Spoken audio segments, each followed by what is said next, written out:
Hi guys, তো আজকে আমি দেখবো প্যান্টের প্রাইস। ইউরোপের যে প্যান্টগুলো কত প্রাইস বা বাংলায় কত টাকা পরিমাণ, এটা আমি আপনাদেরকে দেখাবো। তো আগে দেখে নেন এই যে এগুলো কালেকশন শর্ট প্যান্ট। আমি শর্ট প্যান্ট পরি summer season.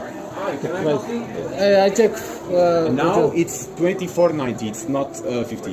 Okay. So the thank you. দেখতে পাচ্ছেন যে কাপড়গুলো কোনটা চয়েস আপনাদের কমেন্টের আছে আপনারা কমেন্ট করতে পারেন। তো প্রাইসগুলো আমি দেখাচ্ছি যে আসলে প্রাইস এই যে দেখতে পাচ্ছেন প্রাইস 49 ইউরো 99 সেন্ট, প্রায় 50 ইউরো বাংলাদেশের। 50 ইউরো বাংলাদেশের টাকা কত আছে জানেন? প্রায় 8 থেকে 9,000 টাকা।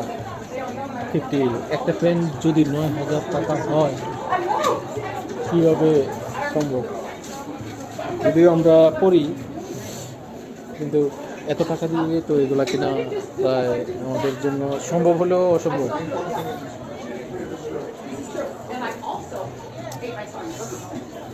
€49.99 দেখতে পাচ্ছেন, প্রায় 50 ইউরো। 9,000 টাকা পরিমাণে একটা শর্ট পেন কিনে কী হবে আমাদের? এই অবস্থা সব বিজনেস।